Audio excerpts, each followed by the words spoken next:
We are so thrilled to be partnering with Hinge. Hinge is the dating app designed to be deleted. As you all know, I'm a huge Hinge advocate as I met my partner of almost 3 years on the app. Even before meeting him, Hinge was always my go-to app because I met more relationship-minded people here and had some great dates. Clearly, I haven't been on the app for a little while, but I re-downloaded it to check out some of the new features. One that stood out to me was the voice prompt, my best friend's take on why you should date me, where your friend can hype you up. Not only does this make the profile creation less daunting, but it's not always easy to see your own green flags. So to test it out, I asked Yue some fun prompts to get her take on what I could put if I was dating again. So the first one, how long have we known each other? What was your first impression of me and how has that changed? Julie and I have known each other for almost 10 years. My first impression of Julie was that she's very social, but I've learned that she has a lot more depth to her beyond the social butterfly that she is. My next prompt, what do you think are my green flags?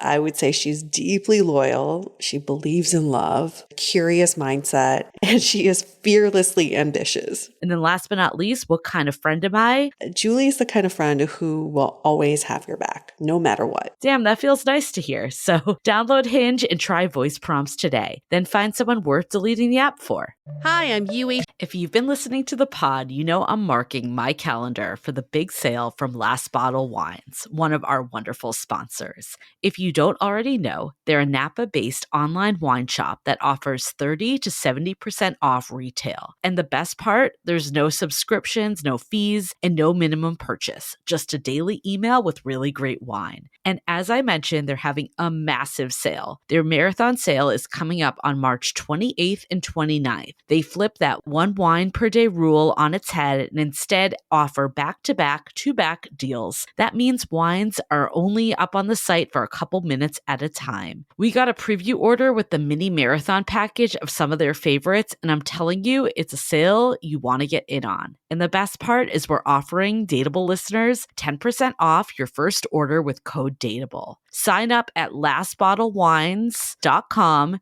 and use the code DATEABLE and find out why Last Bottle is the most fun way to discover and buy amazing wine. And I'm Julie Kraftchick. We're active daters turned dating sociologists. Here to dive into everything modern dating and relationships. Welcome to the Dateable Podcast. Hey, friends. We're back. Oh, as always, we're your dependable, dateable, lovable, fun. The dependable, dateable duo. Wow. The 3 Ds, which is in line with that we're talking about triple today. Ds. The triple D. We're your triple D hosts of Dateable. We're going delirious, apparently. We're recording this intro in advance because we'll be in the middle of South by Southwest, having the time of our lives. Yes. Is Austin supposed to be like 1,000 degrees? Because I'm a little nervous about that. 1,002. Okay. As long as it's that 2 over, I'm good. I really hope our future selves are at the pool because we did book a place that has a pool. Let's just give all the wishes for our future self right now. I wish my future self is at the pool eating some really good barbecue. I think everyone's future self deserves to be at a pool. That's a universal for everyone. You all deserve, yes. Everyone take a moment, close your eyes, and picture yourself at a pool eating all the barbecue you could possibly eat. I don't know why eating barbecue at the pool is not appealing to me. No, I'm down to eat barbecue. I'm down to go in the pool. There's something about eating barbecue at the pool. It's not the fantasy I wanted. Would you rather eat barbecue before the pool or after the pool? After the pool. Before seems like a bad thing. I also have PTSD because I was that person growing up that stopped getting invited to the pool parties because I might have vomited a few times in the pool. I was that person. Julie, what? Why are you vomiting at the pool? I just love swimming and I couldn't wait the 30 minutes. Oh, because you ate and then you went straight into the pool? Exactly. Just too excited. And I got that reputation. As the pool vomiter? Some of the party invites started to dwindle down. So I maybe have PTSD about eating barbecue before going in the pool. Well, I'm so glad that you set us up for success. Anybody with their future selves wanting to invite Julie to a pool party, just remember. Hey, I'm 40 now. I've learned. Have you? Well, We'll report back next week, all. That would be bad. That would be bad. We're gonna come back and be like, yeah, we're no longer allowed at South by. We got a pool vomiter with us. Okay, well. I don't even know how you transition that. You can't transition. But our future selves are having a good time, whether we're vomiting or not. It's so worth it. So we're having a great fucking time. See, I'm trying to get out of this conversation. I regret bringing it up.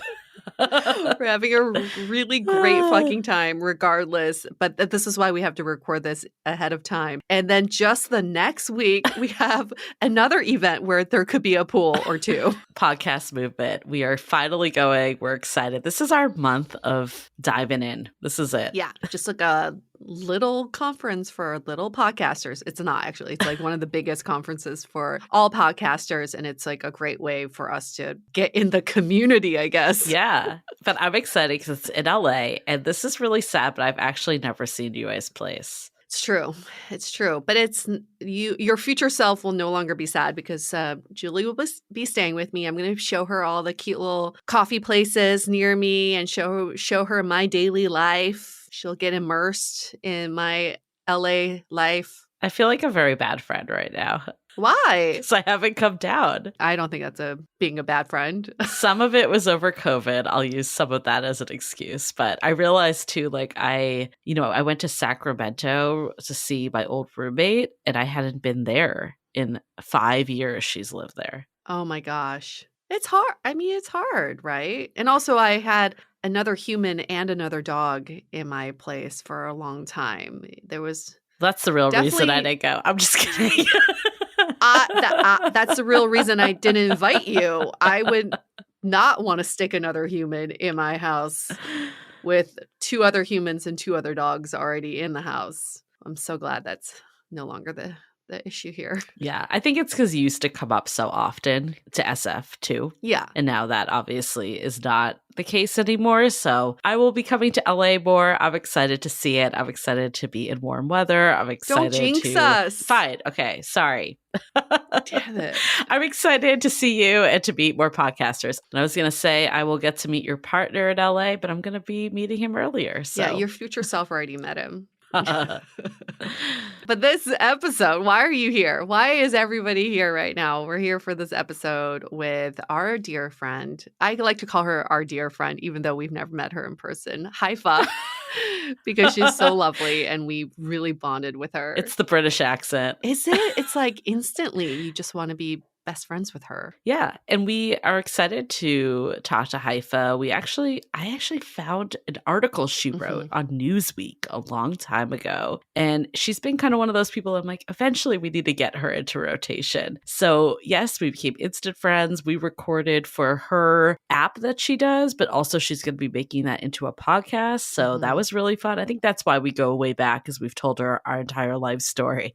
But what's really interesting about like this episode and why like initially she caught my attention was one, we know that you all love a good dating strategy. Yes. Like what's working for other people? How can you have more of a framework or something to go by? We've done episodes like this in the past. We'll actually link some of these as well, because at the core of it, you got to find the right strategy for you. So we did one about the man funnel back in the day. And we've done a few other strategy ones too. Ultimately with this though, what came out of it is the question around, is multi-dating a good strategy? Well, it's because Haifa's strategy is a 3-3-3 strategy. And as part of one of the threes is around dating 3 people at once.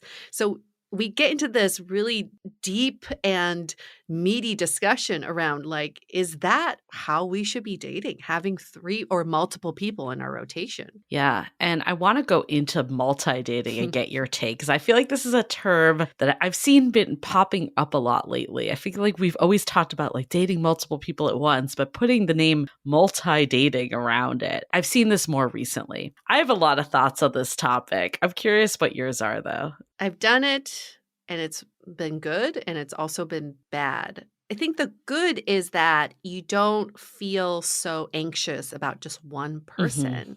There's always, I hate to say a fallback, but there's another option out there. But the bad is I felt like I was spreading myself too thin among all these people. So I Yeah. didn't feel like I was investing the time and energy into each one. Yeah.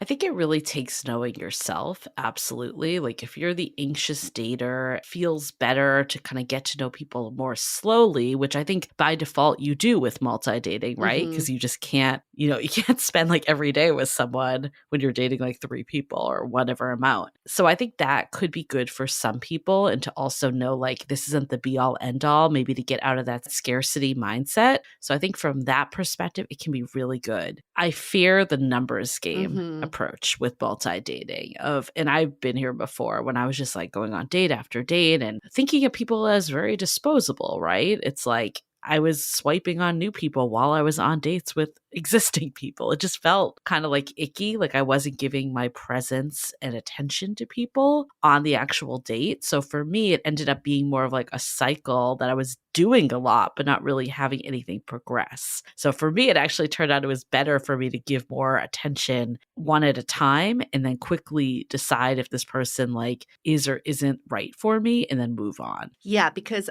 in multi-dating, I had the tendency to keep people around who were not right for me, just wanting to have a rotation of people. But if I had just dated this person individually, I probably wouldn't have continued on a second, third, fourth date, whatever.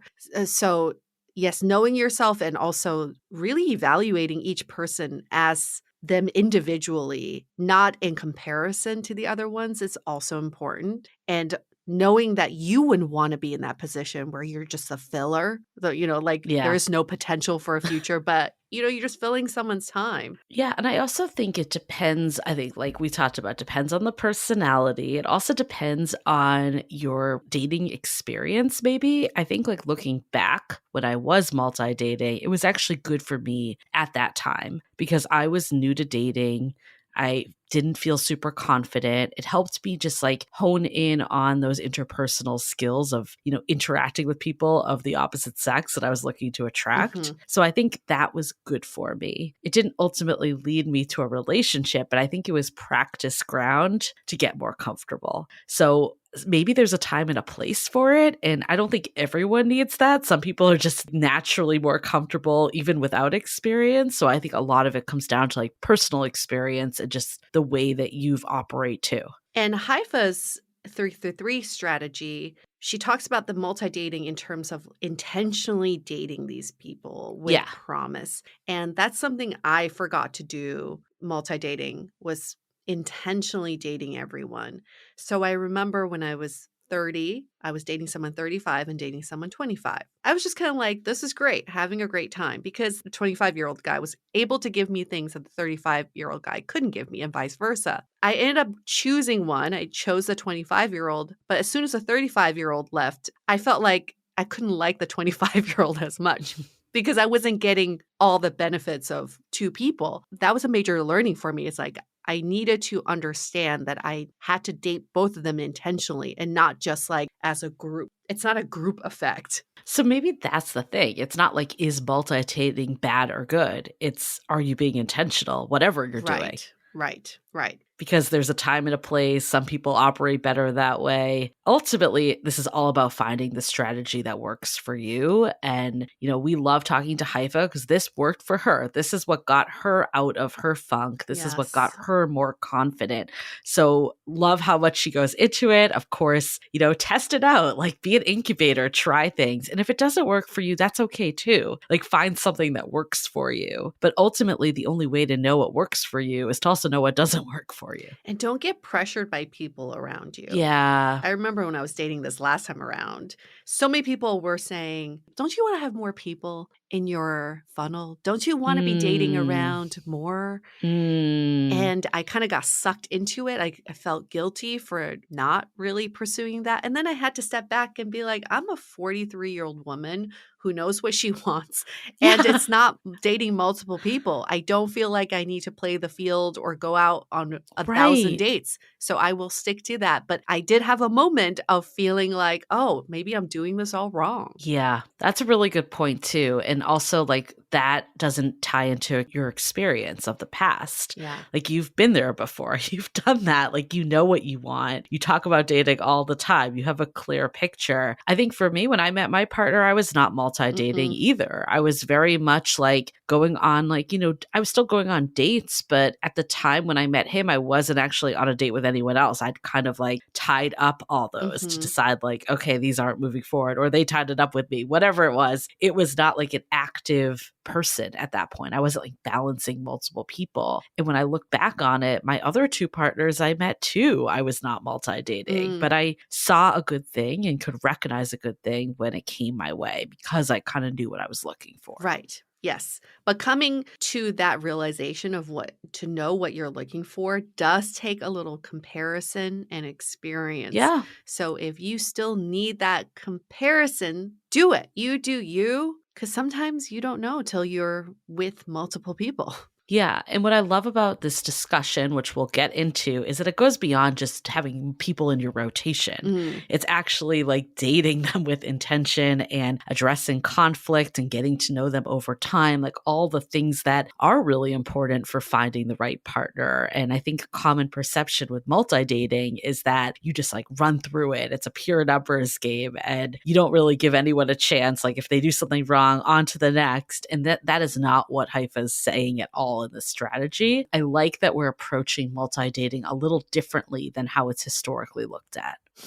And scientifically. Okay, well, we will go into this in much more depth with Haifa. But before we do, announcements at Dateable Podcast. That's where you find us. At Julie Kravchik, at NonPlatonic. That's also personal accounts. Instagram. And this is all on Instagram, but you can also go to TikTok. We are actively trying to grow TikTok. Please. So show us some love on TikTok. It's a little embarrassing how few followers we have on TikTok, but we will get there eventually. We broke 500. Woo!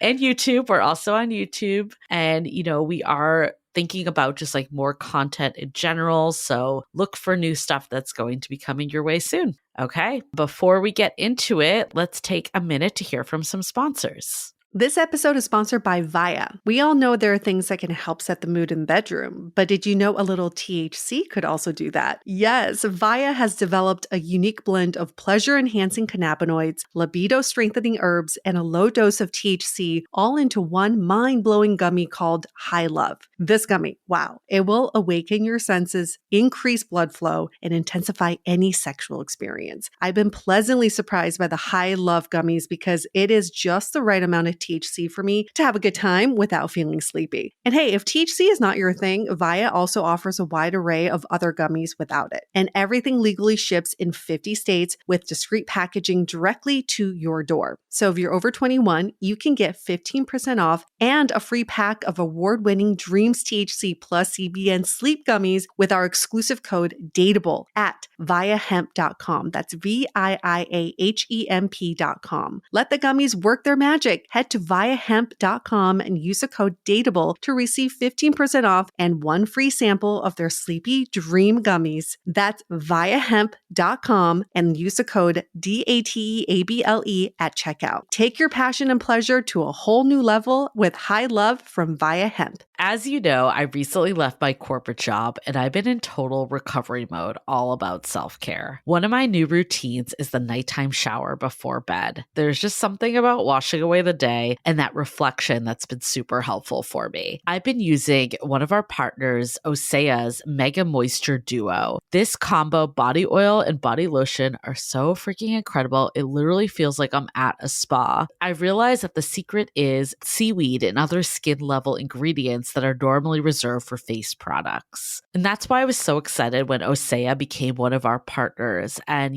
we're so grateful for partners like this because one, they keep the show going, but they're also super good for all of our listeners and for our own well-being. So if you want to have that nighttime bliss like I am doing, you can get 10% off your first order site-wide with code DATEABLE at oseamalibu.com. You'll get free samples with every order and free shipping on orders over over $60. So head to OSEAMalibu.com and use the code DATEABLE for 10% off. Let us know which products you end up going with. Share them in social. Super excited to see what you end up choosing. This episode is made possible by Badlands Pets. As you all know, Mojo, my precious baby, is the reason why I found love in the first place. He made me feel love again. So I would do anything to ensure his health and longevity. And actress Katherine Heigl and I have that in common. She's helped save over 16,000 dogs through her foundation. And after doing a ton of research, she feels there's one place we can look to improve any dog's health, and that's their food. So fortunately, she found that just by adding a few special superfoods to her dog's food, she saw huge transformations in their health.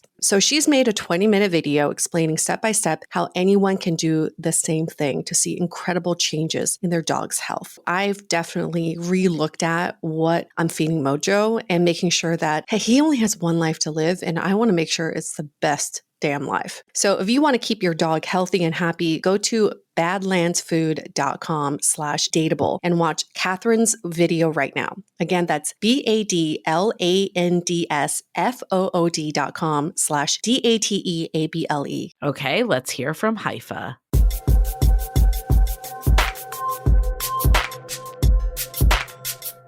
Modern dating is so unprecedented that many of us are trying to find different strategies, how to make modern dating work for us. And our guest today has come up with a strategy that has worked for her and many others. We'll get into it in a little bit.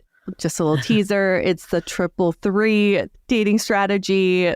I can't wait to hear about this. But who is our guest today? Her name is Haifa. She's in her late 30s, lives in New York, originally from London, currently single and actively going on dates. And she's the founder of Be What Matters, a coaching app that helps you bounce back after a breakup and reset your dating game, in addition to other self-care and lifestyle help and advice. Welcome, Haifa. So happy to be here.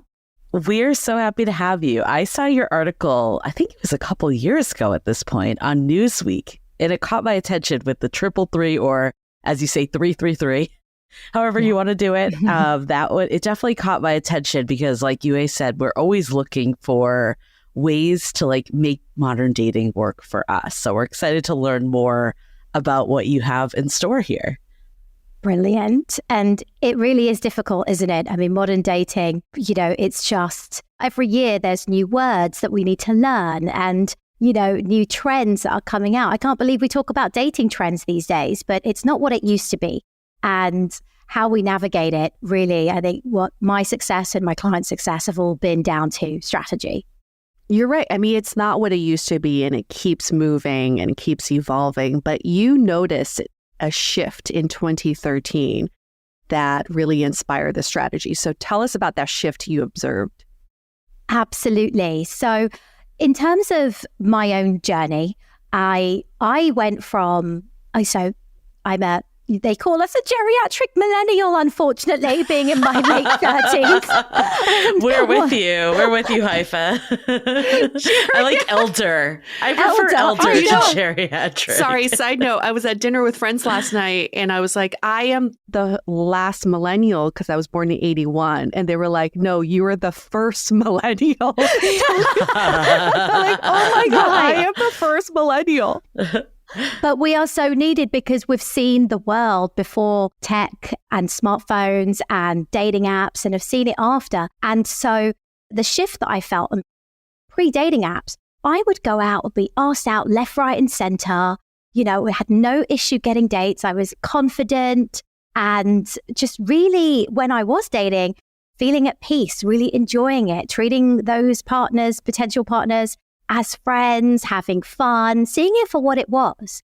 And then in 2013, I started to feel a bit of a shift. Less people were asking me out, going out, and there were more on their phones. And then I just started to notice over time that we were doing two things. One, obviously not connecting in real life as much, but two, because we could get access to dates instantly on dating apps, people were not appreciating the time that they were having with the other person. And hey, I was guilty of this too. I call it disposable dating behavior. And that, as a result by itself, or I thought just that by itself, was what started to cause me this feeling of anxiety. I went from being confident and present and excited and having fun on the dates to being there and fearful and worried and caring more about whether I'm going to get another date with that person instead of actually liking them. I completely lost my sense of self. Yes. And it's all down to the tech, in my opinion, but I can unpack that in a second. But that's kind of the shift that I felt, and it was down to those dating app points. So let's unpack that. Like, I want to hear your experience on dating apps. Like, when you first felt like, okay, no one's really talking in real life, let me get on them, to how that evolved the more you were on them. Absolutely. So I was in New York City, where people say it's the hardest place to date. And I have to say, spoiler alert, I call BS on that, and I'll come back to that later. Okay. It's yes. not. I love it. It's Agreed. absolutely not. Yeah.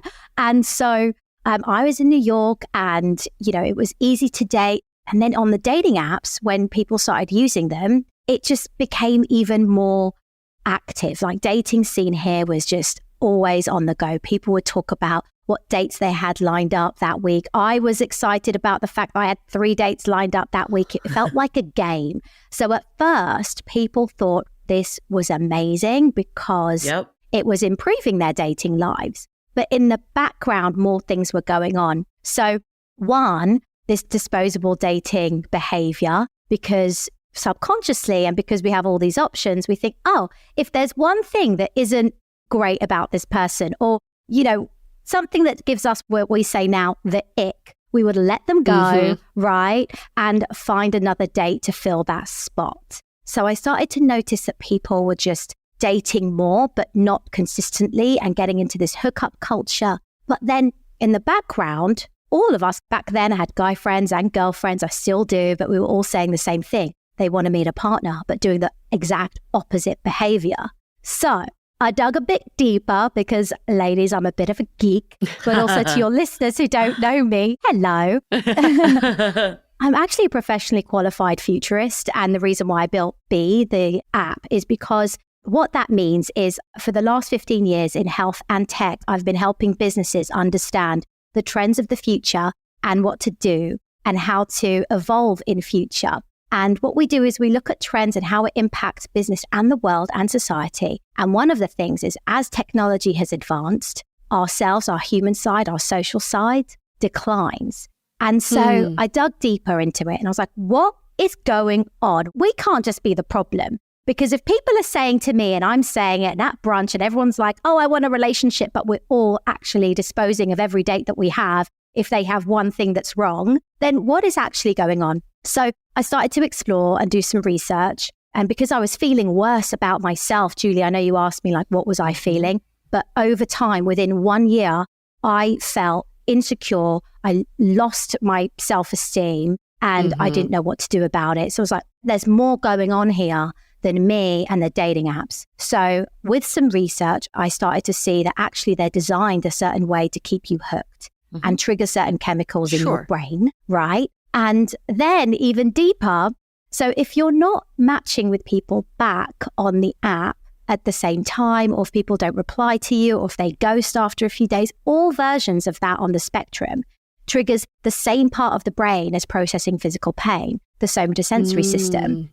So what's going on in the background is that there's these little pangs of pain, emotional pain that we're feeling if we're not getting responses back. And we have been slowly separating from each other, and it's becoming harder to actually form meaningful, lasting connections. So as a result of that, not only me, but other people were starting to feel more lonely and down and depressed year on year since 2013. And now, even over the last 3 years, it went from 50% of millennials like me and Gen Zs of being lonely, but now it's 70%. Over 3 years, that's increased by 20%. And I truly believe, as a futurist, looking at the data in terms of the changes in technology, the way we use them, the way that it's impacted our behavior, both consciously with us saying, oh, you know what, I'll get another date next week, it's fine. But the unconscious pain every time someone doesn't match back, and not getting a second or third date, increases that loneliness and feeling sad. So there was two things, the mental health impact and the actual connection impact. And that's why I built B, because I truly believe not only do you need a dating strategy to navigate modern dating, 333, ladies and gents, coming very, very shortly, but also taking care of our mental health and well-being at the same time, because it's happening without us even knowing. Yeah. First of all, this first time hearing about someone being a futurist who's not a psychic. So thank you for clarifying what that is. And I think this is the first time, and Julie, correct me if I'm wrong, but this is the first time on our podcast, everybody's unpacked this whole dating app affecting mental health thing for us. But this is the first time I heard someone talk about the inaction as part of the problem. Yes. Most of the time we talk about it's the back and forth messaging, Yes. it's the bad lines, it's the bad profiles. But what you're saying, it's actually a lot of the pain comes from the non-response and the non-matches. And that actually brings me back to when I was in high school. Do you remember Sadie Hawkins' dance? We called it Boosters, where the girl asks the guy to go to the dance. Mm-hmm. Hopefully they don't have these stupid dances anymore. I remember leaving a voicemail on someone's answering machine asking him to go to the dance with me. He never responded back to me. And the pain I felt in my stomach that day of like, I have to face him again. This is so embarrassing. I'm so ashamed. I couldn't eat that day. But imagine having that feeling 10x Right. every day on a dating app. That's Right, what that's exactly. very subtle, Yeah. but now you're bringing it to light for me. That's exactly it. Like imagine every single swipe time act that you do in the morning or, at lunchtime or after work. Perhaps you have 3 active dating app sessions that are about 15 minutes. You can swipe on so many people. That's going to happen throughout the day. You're constantly getting this sense of, I'm not good enough Wow. throughout the day. And it's triggering that pain without you even knowing it. And with the addiction side, and appreciate that, we're becoming more aware. And I think there's actually a lawsuit that actually was served to Match Group on Valentine's Day, zing, right? Valentine's Day. Oh, yeah. Yep. On the addictive quality, but that addictive quality, you want that dopamine again. So those two things at the same time, the triggering of the emotional pain plus that need for recognition, you're constantly on this roller coaster of high-low. That is anxiety in itself. Right. It's like you see the thousands of people, right, that are smiling back at you, and you automatically assume they all want to date you. And then when they don't message, that's when it hits where, in the olden days, you weren't even exposed to those people. So you didn't have the quantity effect. Exactly. And with that, Julie, that's one of the aspects of leading into the disposable behavior, this broader social media comparison culture that we have. And we assume everyone's happy and living their best lives, seeing them on the dating profiles. Oh, these are these amazing people. That sense of being real has just been stripped back. And so I'm so grateful for being on your podcast to be able to talk about this because, and just seeing that the more we advance in tech, and it's only happening more. I mean, hello, AI. There's a whole other thing we could talk about with, AI and the impact on relationships. But for now, this strategy really addresses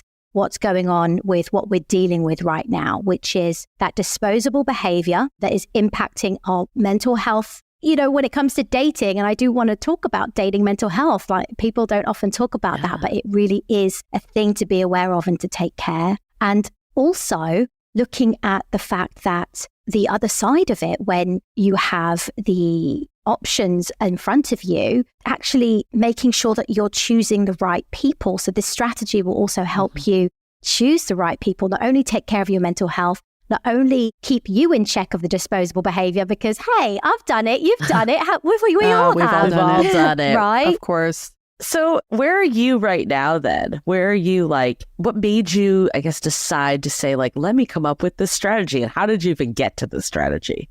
Yes. So I really felt that consistent, collective, incremental shift of going from confidence to anxious to then doing the same thing myself to protect my own heart. Okay, well, I'm going to reject you before you reject me. Yeah. So I just discovered that actually there were so many different things going on at the same time. And I went back into the geek mode. I was like, let me categorize all these things. Where do they fit? So first of all, I was like, I've got to fix the problem because I'm both now the problem and I have to be the solution. And I really believe we are all collectively creating the problem, but we can all individually be the solution. So I thought to myself, right, what is this anxiety now causing me to do? One, I'm just dating to get to the next date. I am no longer dating to determine if we're a good match. So why am I doing that? One, because I now think there's not enough people out there. No. So I need to now date more people and actually free myself up and not think about the fact that I just have to get to the next date. I need to get back into the OG mentality of, are you good enough for me? And vice versa. And what am I actually looking for? So I did a reset. I reset myself. So, okay, what do I want? What do I value? What is important to me? What kind of partner am I? How do I show up for that? And vice versa. And so instead of putting all my eggs in one basket, I expanded my pool and I was like, right, I need to date more people at the same time so that I can get back to the OG me, right? Okay. So that was number 3. 3 people at the same time. That was the first 3. All of those problems laddered to that number 3. I'm curious because it's interesting that the issue was disposable dating, but the solution was to date more people at once. Yeah. Right. What was kind of that differentiation for you? I love a paradox. And we are that complicated. And there's 2 sides to everything. I think if you're into astrology as well and tarot, the shadow and the light side, but the problem being disposable behavior, but the solution being date more people. It's actually more dating more intentionally with those people and making a commitment to yourself and to that person that you're dating that you're going to get to know them and be present and authentically decide if they are going to continue to date you and you them or not, rather than, so it's still disposable, but in more of a good-hearted way and actually in a way that takes care of both of you at the same time when it comes to growing a relationship or not, being honest and authentic. Okay, I like that clarification because it's not about just having 3 people in the pipeline. Right. It's about having 3 people that you're committing to get to know and develop connections with. They're not just a name or a no name in your phone book. They have a name, a face, and a story behind them. Got it. Right, Yue, that's the goal. But, often with coaching my clients, they say to me, Haifa, I can't even get a date. How can I get 3? So we'll get into the strategy in a second. You don't just go on a date and then you decide that you are going to commit and that person is going to continue on with you. You will have people who will stay in that number 3 rotation, or people will leave, and that's because you might not spark and you'll then meet somebody else. But ideally it is getting to that point of 3. Okay, so it's not about just like rotating in and out the 3, but more giving them a chance. Let's say you have 2 that you really like. Where do you find this 3rd? Like, is that part of the strategy that like you should find this 3rd person, or is it not that hard and fast? Right. So I believe, and this is what's worked for me and my clients, is there will always be 3. Okay. There will always be a front runner. Okay. Until you're First, exclusive. 2nd, 3rd. I love it. Yeah, 1st, 2nd, and 3rd. And so I'm going to explain broadly the other 2 3s, then come back to this if you don't Sounds mind, good. ladies. So brilliant. So the first 3 is about 3 people. The second one is to date them for up to 3 months and 3 months before making a commitment. And the last 3rd is giving them 3 chances before you let them go. And there's very specific reasons for each of those things that addresses the cultural problem and our unconscious dating behaviors. So that's why that first 3 is really important, to have 3 people in the pool of your dates that you're looking to build a relationship with. You will have front runners. They might change. I've had situations where I thought, oh my goodness, I might have met the love of my life. And then, 2 months in, absolutely not. I thought, oh my goodness, what a lucky escape, because it takes time to really get to know someone's character and values and how you connect or disconnect and how you might be able to mend that. So people can change in their position, front runner, 2nd or 3rd. And that 3rd you will essentially probably not keep dating for those 3 months and you will replace. I highly recommend you have 3 people so that it does this other thing for you, which is making sure that you don't fall into the trap that I fell into, which was, I kind of like them enough. So I'm going to let certain things go in the hope that they will change, right? Yeah. So it's making sure you don't put all your eggs in one basket and that you can assess red flags and green flags appropriately without triggering that anxiety of wanting to get to the next date or being with somebody. And sometimes you do need a point of comparison. If you are just dating one person, it is a little bit hard to assess, right? I find that when I date. It really is. And people put on their best face. So do I. I'm not arrogant to say that I'm different. I'm human too. We all do the same things. So we put on our best foot forward. We want to impress. We also have our past baggage distorting how we even show up and interpret the date. And so, by giving yourself those options and time, it can really help you stay objective, to get caught in the excitement, but stay objective, because ultimately what we're doing is looking for our life partner and it's not going to be anyone. So why should we rush something like that and not give it the attention that it requires, that it would require in, say, your career in comparison? When you go for a job interview, you're not just going to get any job, are you? Well, hopefully, if you have that luxury to really choose the type of work that you're in. But we pay a lot of attention to the kind of company that we look for, the values that they have, the benefits that they give us, right? We should absolutely be doing the same thing with dating, but not using corporate speak, in actually more real speak. So 3 people to assess if they are aligned to your values, if you have both compatibility and chemistry, and making sure that if you're not vibing with each other, letting them go kindly and then getting somebody else in that 3rd place or 2nd place until you are exclusive with somebody else, that you've actually made that conscious decision. So many questions for you. I guess the first, let's start here. Yes. The first is, why 3? Why not 5? Why not 6? Like, why not 10? Yeah, like, if that's goodness. like, if you're truly trying to like see what's good for you, how'd you get to 3? Do you know what? I wish that we had like a whiteboard and we could write all the 99 problems of dating. Because this is another one. Dating burnout is another problem. Yeah. Dating at burnout, right? And it also addresses the disposable issue. If we are seeing too many people or swiping to get more matches, we're going to get burnt out and it's going to block us from actually being present and truly getting to know someone and committing to getting to know that person and giving them a chance before letting them go, right? And that's another problem. It's that dating burnout. So that's why it's 3, Julie. I have tried this and tested this myself before I even started coaching and before then built the app. 3 is your maximum before you get burnout. And usually you will have a front runner that you go past date 3 into 4, 5, or they might then go, you might let them go. A second one you might have up until date 3. So people are in and out, but there will be a few over the course of, dare I say, I'm going to give you another 3, about 3 months until one really rises to the top. And in testing this myself and then coaching other people, that has been the consistent point of it being manageable and not leading to burnout. Got it. It's kind of like a middle ground of like having enough options, but not going so haywire that you can't really get to know any of them. That's what I'm hearing from you. Exactly.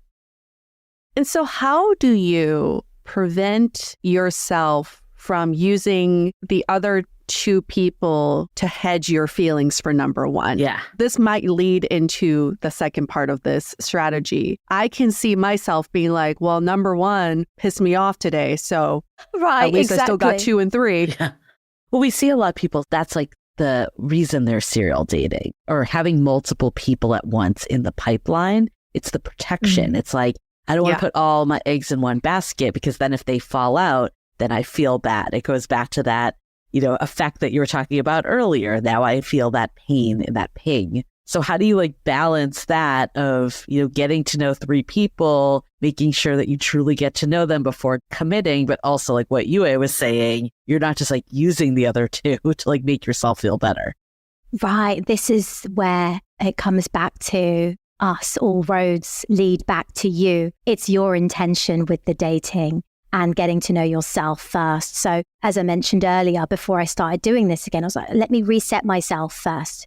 What's going on with me? What's blunting my ability to build a relationship? Why am I feeling anxious again? All these things, unpacking that and then resetting and pinpointing what I'm looking for. Who am I in a relationship? So getting back to yourself in the process of dating, because you're absolutely right. It's human. We're going to get arrogant. Like, oh, I've got 3 people. It's fine. I'll date you on Tuesday and you on Thursday. And, I actually maybe not even build a connection.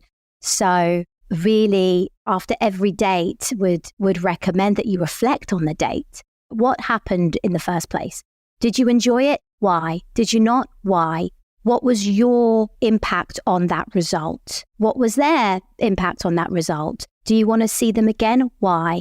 What would you want to do the next time you see them to get to know them better based on what you need to find out? What do you need to be mindful of? And while you're having fun, and Julie, you said this to me when you were on my show about treating someone as a friend, as you're going on the next date, hanging out with them like they're a friend, not treating it like an interview. So yes, rechecking back in with yourself so that you don't fall into those very easy ego traps and getting back to your intention of dating. Yeah. I think people are definitely intentional about dating, but I don't know if it's as linear and strategic, maybe. That's kind of a difference. Yeah. So you had your part of this is where I would kind of fall maybe with this strategy. My take is I love the 3 in the sense that it does take time to get to know someone. Totally feel that. You really don't get to know someone for 3 months. I'm with you. Sometimes even 6 months and longer. But where I think it would be hard for me personally is getting to an emotional, deep connection with all 3 at the same time. One, just from time alone, but then also it would almost feel like maybe I'm misleading the other people. And I know that's common sense at this time that people are dating multiple people. But how do you get around that? One, getting to really know the people. And then are you upfront with them that you're dating other people? What's your take on that? Right, absolutely. And the reality is, if you're in a situation where you are building a connection that is growing, you're getting past date 2, getting past date 3, 4, 5, 6, with 3 at the same time. And I can see that will then be a challenge. And what typically would help with that is just really making sure that you're balancing the time that you're spending with the other 2. I think there's always a front runner. It's coming back to who are you growing a relationship with more so than the other? And who do you want to continue to invest more time with to see if that relationship is going to grow and get to a commitment, right? If you both want to commit. And if one is going that way, dial down the time with the other 2. So I wouldn't be recommending people to date the 3 at the same time, 3 times a week. That will lead to burnout. So I'm so glad you asked that question, Julie, because wouldn't want anyone to think they have to date 3 people and escalate emotionally with 3 people at the same time. No, I think that's a really great question. Actually, you want to get to the one, don't you? So it's about who out of those 3 that you're seeing and feeling and experiencing, developing that consistent bond. Consistency is everything. You're feeling safe with and it's growing. You're having fun and you're building the foundations of the type of relationship that you want, giving that more time and then sort of dialing down the time you're spending with the others. And you will then see if that's going to continue to escalate into more intimacy, emotional intimacy, physical intimacy, and then deciding together if you want to make a commitment and not see any other people, right? And then you can let the other 2 go kindly. But during that time, you might, as you grow your emotional and intimate connection, you might decide that actually that isn't going to grow to a committed relationship. That was a great experience for me, but not really for me long term. So managing the time to manage the emotional connection, I guess. And I think really as well, it's sort of also looking at making sure that you are upfront. I always tell people I'm dating other people. And I think in the world when you're using dating apps, people know. I think it's an unspoken reality that people are dating other people, but I like to be upfront with it because some people are still new to dating apps. Yeah, So got it's it. usually something that I bring up on the first date. So how would you say that to someone? Like, let's say you have someone that's developing. Would you just be like, hey, really like where this is going, but I'm also seeing other people, or like, that's how I operate? Like, how would you phrase that? Yeah. When it's developing or on the first date? Because I usually raise Yeah, I it don't on think the on first the date. first date. Okay, interesting. Well, maybe you can Yeah. share that too, but Yeah. I usually do. I think it usually comes up in conversation because depending on how I've met that person, whether it be real life or on dating apps. So at some point in the conversation, I would raise dating, like, what do you love and hate about dating apps, and I would ask that question because it brings that common ground. And I find that it really brings the guard down about being successful in dating and puts you on that equal playing field of dating apps being a challenge. So I actually asked that question more openly for us to actually be more honest about the realities of dating. And that's how I then say it. So I build that bond around what's great and what's not so great and talk about how it's impacting everyone and kind of give us both some grace, and we laugh about it. And then I say, the good thing is that you can date multiple people and get to know someone for you. And, that's what I'm doing. Like I'm here to date, to find my person, whoever it is. And I'm going to be dating other people until that happens. And I'm sure you are too. And Right. it's part of the conversation. got it. When it's part of a conversation about a broader problem with dating apps, it feels more natural. If to just say, hey, I'm dating other people, it feels more clumsy and forced. Yeah, I like that. I want to dive into this even more, but before we do, let's take a quick break to hear from our partners. This episode is made possible by Armoire. Armoire makes getting dressed easy. With a clothing rental membership from Armoire, build the perfect wardrobe with brands that are high quality, unique, and recommended just for you. All you have to do is take a 5-minute style quiz and select items from your dynamic, personalized closet. The styles show up at your door in as little as 2 days. Then when you're ready for new clothes, just swap them out. Listen, I live in Southern California. There is absolutely no need for puffer coats or any sort of those winter jackets. But when I travel anywhere else in the world in these cold months, I'm often burdened with the task of getting winter clothes. And now with Armoire, I can just rent my winter wardrobe. It's brilliant. Right now, our listeners can give Armoire a try and get up to 50% off their first month. That's up to $125 off. Just visit armoire.style/dateable. That is armoire.style, spelled ARMOIRE.style/DATEABLE to get up to 50% off your first month and never worry about what to wear again. Try Armoire today. Well, I can see this getting a little dicey with the second part of your strategy, which is 3 months. I'm guessing that's 3 months per person. So let's say you're number one. Yeah. You haven't hit 3 months yet, but your number one says, I'm ready to be exclusive. Yeah. What do you think? Yeah. What do you say to them? That's happened to me ever since I've been using this strategy. I'm not just saying this, I promise, honestly. And I have to slow it down. I'm a big fan of slow dating, and I do maintain that boundary. And it's important because, not everyone's like me. We're all different personalities. I'm a positive personality type. I'm ever the optimist. I will always see the best thing in someone. And that's what's gotten me in previous challenges in relationships where I've let certain things go because I'm looking for the best. And I believe that the best will happen. So I do maintain that 3 months. And so my response will be, I'm really excited about this. I'm loving what's going on here. And I can't wait for us to keep growing. And I'm very honest. And I say, for me, I need to wait a bit longer just to make sure that I'm feeling safe and comfortable sort of growing this to the next level. And I think it takes time to really get to know someone. And I want you to have that time with me. I'm probably going to do something that's going to really bother you. And how we address it is everything. We haven't had any conflict yet. And I think that's really important to me to work out when things aren't going right, what we're going to do about it before committing. And I think that's important for you too. And so by that point, I really hope that somebody is in a relationship that is communicative enough to have a conversation like that. Yeah. Because if not, why on earth would you be exclusive? Right. I love the way you frame that because it's not about them. And I'm not sure about you. I'm trying to see what else is out there that's better. It's all about setting your relationship up for success. Yes. And yeah, I love that. I really like the way you framed it. Yeah, that's really nice.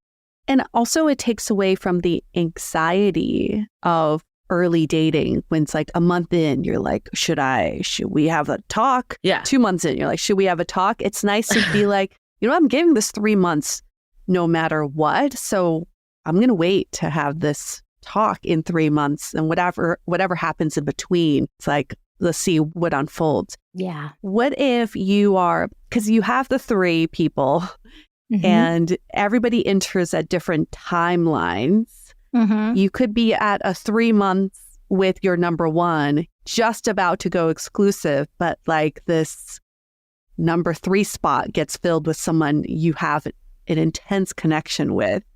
What do you do at that point? Love that question, Yue. Oh, and that has happened to me, and I'm sure will happen to listeners. And this is where I come back to, and I think we talked about this together before, Yue, that love is a choice, right? There's always going to be somebody more good looking, more successful than you or your partner. At some point, you've got to choose love. You've got to choose to make a commitment. And that's up to you. If you feel that you have learned enough about that person to choose betting on that love and growing that love, great. And if not, then, let's not be so rigid and controlling. You can give it another month, if you want. That's up to you. But at some point, you have to choose love. And I really believe that 3-month mark is enough time to know if you have enough of a foundation to grow. Because on average, let's break it down, like 1 date a week, then 2 days a week, then 3, right? You're going to get to know each other, and there's going to be things that come up that's going to bother you, which leads to the next 3 in a second. But over that time, you will know enough about that person as to whether you can choose that person to explore an actual relationship with them. But it's up to you.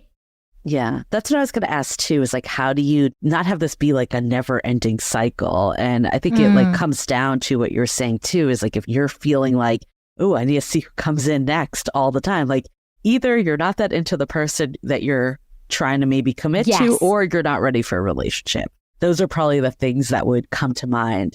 We've definitely 100%. talked to listeners before and people that we've met with of people being unsure. Like, I'm not positive about this person. Like, there's a lot of good, but I'm not fully sure. And we've definitely given also a lot of advice of just let it play out for 3 months and see what happens. Love it. The part that is a little different is we haven't necessarily had these other 2 that are sitting there. And I guess the part that I'm still like kind of trying to comprehend is like, what's going on with these other 2? Like, they still feel like filler to me. And like, how do you make sure that you build the relationship with those 2 to actually see if it is a better fit? Because ultimately that's what you're trying to do here, right? Is see what is the best fit for you. But if you're like spending 90% of your time with 1, how is like 2 and 3 actually getting a fair share, Yeah, definitely. Again, all roads lead back to you and checking in with how you're feeling after the date and why is it that you're wanting to grow and continue with the other person, and giving the other people the same shot after each date. What helps with that, just to be really tangible, is having certain types of dates that you would like to do that will help you get to know the other person and for you to actually be your authentic self and relax, so that you can come back and check in with how you're feeling. Did you really have fun? Were you able to feel like you were vibing as friends? Were you able to speak up when something bothered you? If not, why not? And giving them a fair shot really comes down to you. And I find that having certain types of dates really helps with that. So let me give you some examples. First date, if you've met on a dating app, which is more of a pre-date, isn't it, ladies? It's not even a date yet. Exactly. It's something casual, coffee. One of my favorites was met up with a guy, this was years ago, and we grabbed coffee, walked along the Hudson River. This was in New York, ladies and gents. Walked along the Hudson River, went back down. We met kind of near Chelsea Piers area, walked down. So we were just chatting. We went onto that little island, went back down. We were having a really nice conversation. I definitely wanted to continue it. He invited me to then scoop to the left and go to the West Village. And we went there and we found this cute little restaurant bar down some steps and had another drink, and we continued the conversation. A casual first date, right? Cute. Where you can just chat. And then a second date would be something more activity-based, where it doesn't feel awkward if you do an activity-based date on the first date. you're too in your own head, I think. Yeah. So an activity-based date of some form to see if you can have fun with each other. A third date, something a little bit more stressful. I wouldn't recommend, an escape room. Maybe that's like date 8. But something that can sort of kind of let your guard down. What's the word I'm looking for? It's kind of vulnerable, like a vulnerable yeah. Or like leads you into more of that. What would that be? Like couples therapy? What? Well, listen to your podcast. Yeah. Actually, a cooking date. Oh, if you could go to a cooking class, like teamwork or something. That's fun. A teamwork thing where there is a time connected to it, and the word that I'm looking for is more around letting down your guard to interject from the sort of that same behavior, like breaking through the same behaviors that you put in on first dates, that facade. Oh yeah, I'm great, blah, blah, blah. But when you're then doing something that isn't in the standard date, it will interject that would just cause you to just be a little bit more real and authentic. So if you are on a cooking class, for example, you have to let go of control, right? Someone else is teaching you how to do something, and then you're given instructions to do something together. And then you've got to keep an eye on the pot that's boiling. You're going to start to see how people are in their natural habitat. Are they stressed that you burnt the bacon? Or are they laughing about it and saying, I prefer extra crispy bacon anyway? So it's kind of moving into different dates to get to know each other in more of a natural way. What you pick up in those scenarios and what they pick up about you is, again, more authentic and is going to help you determine if that's a kind of partner that you want to be with. Does that make sense? Yeah. So I assume like some of this stuff can lead to the third 3 of like seeing like points of contention. Like you said, if they get angry that you burned the bacon versus letting it go. Like walk us through that part and why is that so important? 100%. And also an example that a guy gave me early when I was coaching, and I would coach men and women, and he was dating 2 other women. He was doing the 3-3-3. And he said, the moment that I knew that my partner was my partner is that I did the same date and we were looking over, a bridge wall, and one lost her sunglasses and was like, oh my God, I can't believe it, like really freaked out.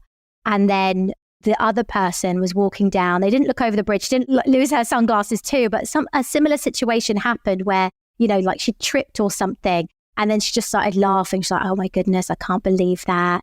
And like she scuffed her coat, something like that. It was just, something based on like what she was wearing. And the other one just like let it go and laughed at it. And the other one was just like super stressed. Yeah. And they could see certain traits about the personality that wouldn't come up if you're sitting down just having a conversation over coffee. That's kind of what I mean. Sure. Cool. Got it. So the third 3 to your question, Julie, it's if one thing happens and you let someone go, that's a bit of a shame because some people just have bad days, don't they? And it's giving people 3 chances before you let them go. And when something happens, you give them the benefit of the doubt. You never know. If it happens again, it's a signal that it's a behavior and it's what you do at that time that matters. So I would mention it. Hey, you've done this a couple of times. Is that just how you are? Let me know how if you need anything from me in this situation. But we can unpack a specific example in a second. But say something the second time it comes up if it bothers you, whatever it is. Light touch, doesn't have to be stressful.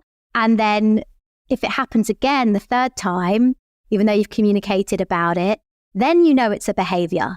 And then it's up to you to decide, is that something you can live with or not? And the reason why 3 chances, like I love it, as the Americans say, there's 3 strikes and you're out. I love that phrase. Love it. But, there are going to be so many things that come up in those 3 months, right? By letting it go the first time, you can assess which one is worth raising for you. And then when you raise whatever it might be the second time, communicating, finding out a bit more about it, communicating what you need, then you've given them a chance. Yeah. And then the third time, it's happened again, you can really decide if it's something you can let go or stay with. But if you let it go and it really bothers you, that's on you. And if you end up having the same argument over and over again, that's on you. That's not on the person. You've had that information already. I just want to clarify. It's 3 chances on the same thing. Yes. Got it. Okay. I think this one is so important for our listeners to hear, because I think there's a range of people of, just every last red flag is something and we're out the second we see something. And then people that maybe this is more like you, Haifa, from what you've said is, and I was kind of like this too. It's like, I just want to see the best. So I'll just let everything slide and never bring it up. So I kind of like that this is, again, a middle ground. That's like the word I'm going to keep using with your whole strategy, because I feel like it's kind of like best of both, that it's, it's not saying like one strike, you're out, I'm done. You dropped your glasses in the river and you freaked out and I'm over it. Yeah. And then versus like you're giving someone the opportunity to explain and to hear them out. And that's something we just don't do in modern dating, is we're never having those conversations. It feels like it's like too early, or just like we shouldn't need to have them, or whatever it is. But the reality is we're all humans. We all have our off days. We all have our quirks. We all have something. So why not learn about it and see if it's something you can deal with? Because if this person has something, the next person's going to have something else. So ultimately it comes down to, what can you work with? Totally. And those first 3 months are the 3 months that you're shaping your actual long-term relationship. Yeah. So if you can't communicate and give each other that time and negotiate what you need, then that is a problem, right? Because you won't be able to do it later. You'll be more afraid to do it. Right. Something that you talk about on your podcast, Relationship Chicken, I love that so much. Yeah. It's true. Like, and coming back to the geek hat that I'm going to wear, like as a futurist, sort of looking at technology advancement and the impact it has on our relationships. And you call it so beautifully, Relationship Chicken. We are culturally removing ourselves from having those difficult conversations and actually building a connection. And intimacy is built in one way, as you know, is by having difficult conversations, understanding each other, knowing what you need, and negotiating. So you have to do it for yourself. And what I love about this particular part of the strategy that I would love to share for your listeners is that it challenges you to get over Relationship Chicken. Okay. So if you can't communicate how something has bothered you, or ask some questions on, why they might have approached something that way. Did they have a bad day? Was something wrong that was a bit different to what they used to be?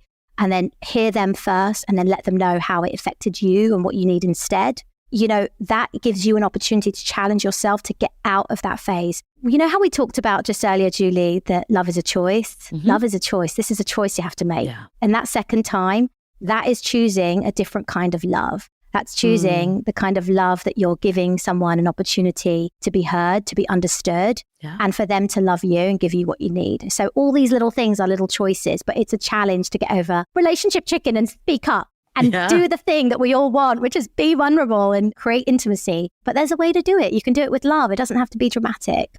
This again focuses on you versus on the other person, because I can see that a lot of times in early dating, we're just judgy. Yeah. Someone does something we don't like, we judge them for it, and it becomes about them. But this exercise puts you at the forefront to say, what can I do about this?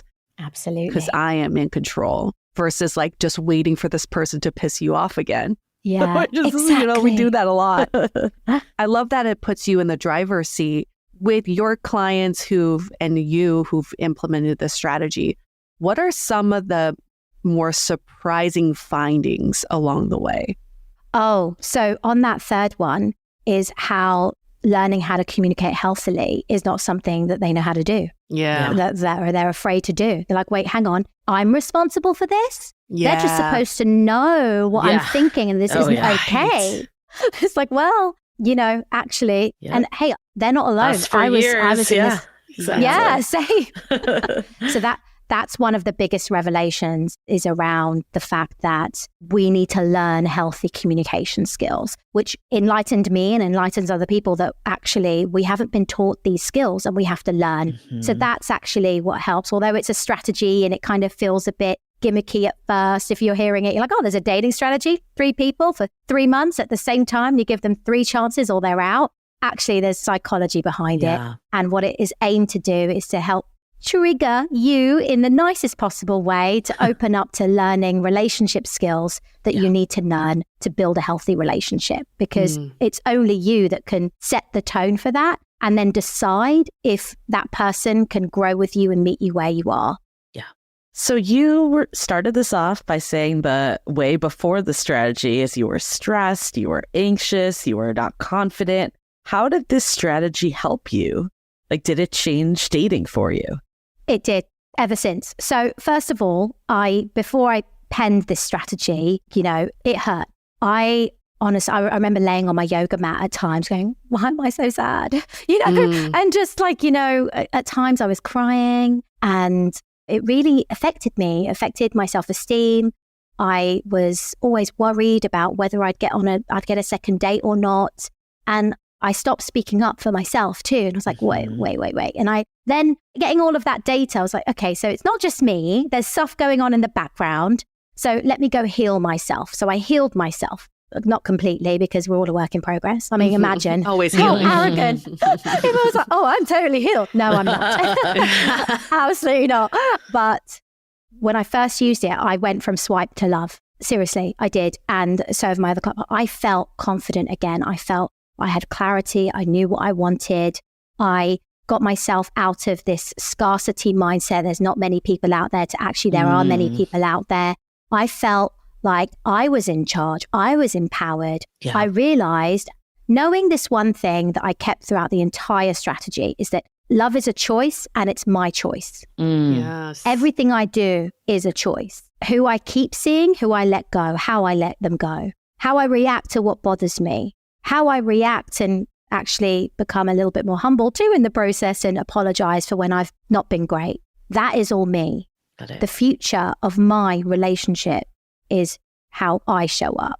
And that kept me confident throughout the entire process. And sometimes it was really difficult. It's like, oh, I've got to speak up now. I've got to have a conflicting conversation that doesn't work for me because I'm, more of a people pleaser. But I was like, I'm going to challenge myself. I'm going to do this. And then the more I started doing things that made me uncomfortable in that context, the more confident I became as a communicator. So I felt more confident, felt more empowered. I found love.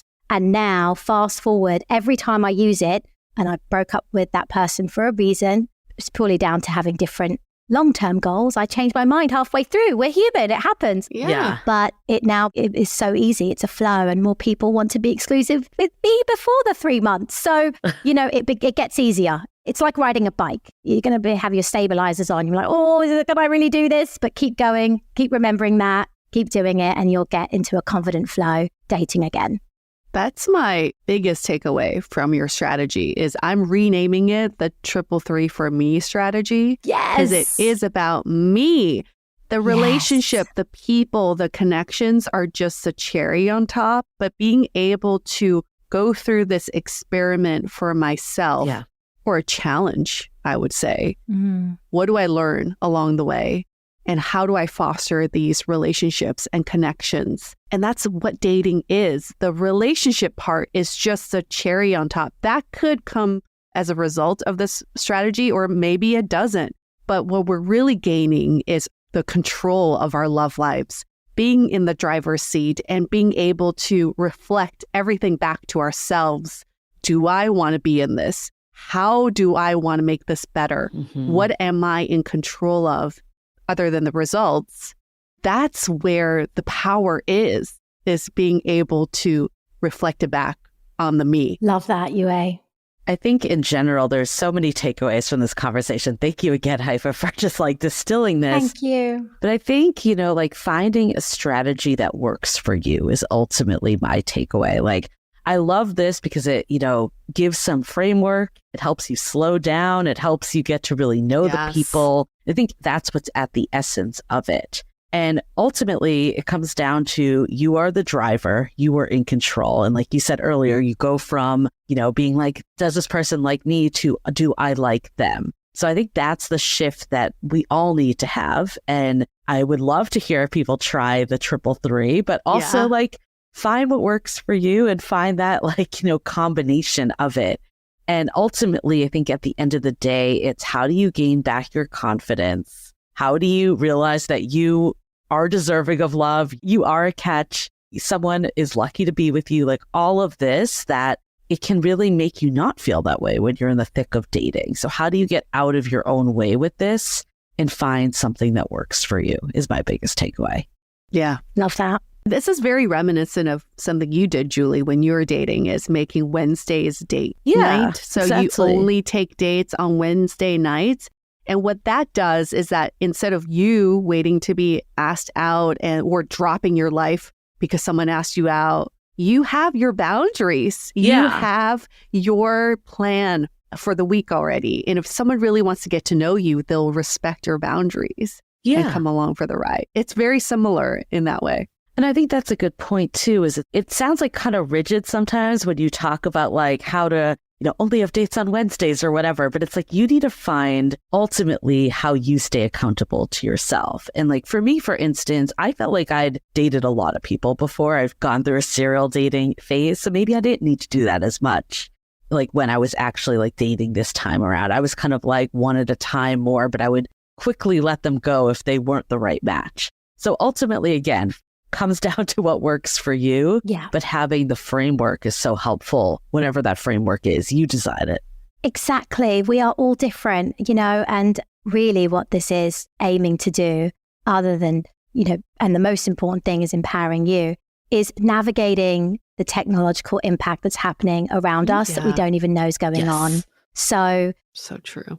It's keeping you focused in a way that's intentional and being mindful with what you're doing and putting some boundaries around how much time you spend and breaking those patterns, because whatever strategy you use, you're going to fall into, actually, there might be someone more better for me, or I am going to let someone go quickly, or I'm going to rush the relationship. I hope whoever is listening to this really takes away that if you date slowly, there's more time for you to get to know somebody. Yes. And if you flip the thinking of there's not enough people out there for me, to actually more of an abundant mindset that there is, and you give people a chance whilst taking accountability and getting over relationship chicken through vulnerability, you will get closer to finding authentic love that has the chance to really grow, but you are accountable too. But I love that, Julie. It's like, whatever works for you, do that, and you're closer to love than other people.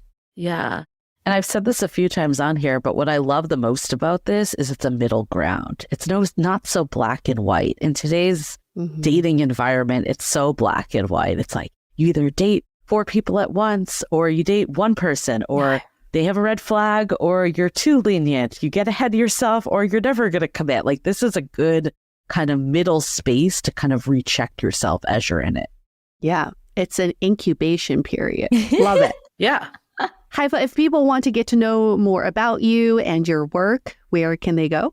You can find me and everything about B on my website, bewhatmatters.co. No M at the end there. And if you like my chat and geek stuff, follow me on Instagram at the Haifa B. And thank you so much, Yue and Julie, for having me. It was such a pleasure. I can't wait to share your stories with my listeners. And if you're listening, check them out, because we go deep with Yue and Julie.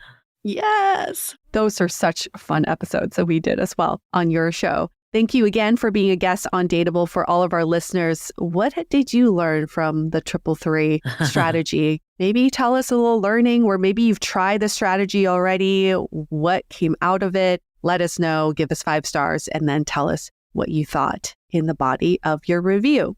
You can also send us your feedback and any suggestions for future episodes by emailing us hello@dateablepodcast.com. Thank you for listening, and we're going to wrap up this episode. Stay dateable! The Dateable Podcast is part of the Frolic Media Network. Find more podcasts you'll love at frolic.media/podcasts. You can follow us on Instagram at Dateable Podcast, and visit dateablepodcast.com for access to all the episodes and our premium programs. Also, make sure to subscribe today if you haven't already on Apple Podcasts, Spotify, or your favorite podcast platform, so you are the first to get all the latest episodes. And most importantly, stay dateable.